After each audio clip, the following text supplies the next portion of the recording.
Well, another big part of this weekend's Bock Fest is, of course, the food and the beer. That will include a Worst Fest competition. Joining us in the Charlie Wilson KitchenAid kitchen right now to give us a little sample and a preview, aren't we lucky? Zachary Henderson with Vernon Lanes, Jerry Gangley with Against the Brew Brewery, and Bock Fest event planner, coordinator Trevor Cravens. Guys, thank you so much for joining us here, right? Like, this is one of the, this draws everybody there, the beer and the worst, right? Combined with that. Trevor, you guys have a lot of new things happening this year, don't you? Yeah, we've really tried to step up our game for the event this year. We've taken the goat races and moved them down onto Market Street, so we have a bigger area. We're actually bringing in grandstands to go around to allow for more viewing, for more goats, more people to be around. We've added quite a few vendors this year, a whole new market. In addition to our farmers market, we have a whole other market that's going to be there.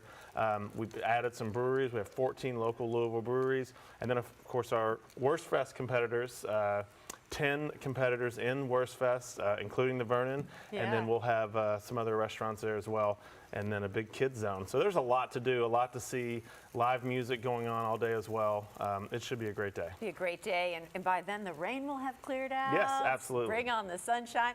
I feel like listening to you, all the things that you've changed have been a result of people love this, and you have had such an outpouring of people that you've had to spread out even more. Yeah, and last year was my first year sort of being involved in the event, and immediately I saw what a big event it was for the community and thought, we need to make this bigger. Right, right. And for people that maybe are not familiar with the history of the Bock Fest. So the event started in 2016, ran for 4 years.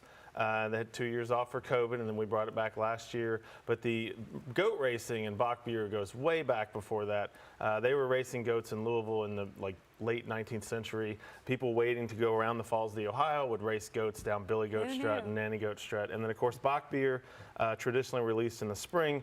But I'll leave Jerry to the beer, because that's his expertise. Absolutely, Jerry. You're up next with the beer, because you all have a new Bock beer that you're unveiling, right? He's been waiting all morning to pour this. That's right. He's like, I know what time it is. We were drinking in the parking lot. You were drinking. That's what people do here. Oh, that's beautiful. We made this specifically for Bock Fest. Yeah. And, this will be the first tapping of it, so I haven't even tried it yet. Oh, my gosh. So we're going to try it. But try it.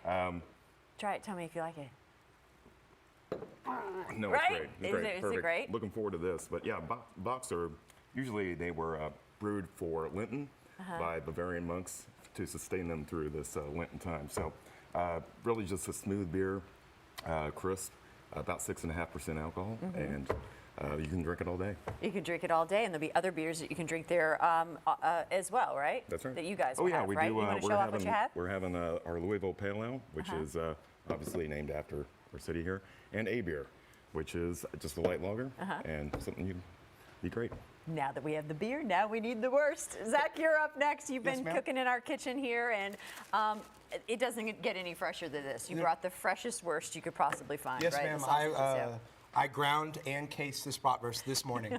I didn't get to the restaurant till 5 a.m. and these were ready for you right now at 9:07. So okay, so I love how you've put this together, right? This is not what I would do at home, and that's why I feel like this is a super special treat. You've got a special roll.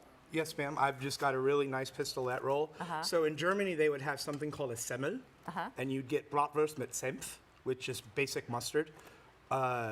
So I found a pretty close American equivalent, and then I just picked a really traditional bratwurst mix. I grew up in Germany for 16 years. Oh, wow. You know firsthand how this is. Yeah, and speak fluent German, so I knew what I was going against. So I ground and cased this morning from Marksbury Farm pork shoulder, because this event required us to use Kentucky Proud ingredients for the competition, right? Yes, ma'am. Tell everybody what is in this. Yes, ma'am. This is the tavern mustard. Something else. I serve at Vernon Lanes. This is sambal oleg cooked down with a different sort of beer, reduced by a bunch, and then added to 2 sorts of mustard. So it's very aggressive, but it complements the flavor of the verse nicely. It looks gorgeous. Are people terrified when you come into a competition? They have to be, right? They're like, oh, great. No. They should be. Well, they don't know its heritage. Right? Hearing that, I can't imagine that people like, I'm out. I'm out. I'm out. honestly, like our director Dan just said to me, he said that's the best looking wurst he has seen like ever. That's just absolutely gorgeous. Thank you very much. Absolutely gorgeous. Guys, thank you so much for bringing this in. More Bockfest coming up, right? Like we're gonna head out into the lobby area where we have the goats waiting. We're gonna try some wurst. You're already drinking beer. Awesome. There you go. Stay with us. So much more coming up later.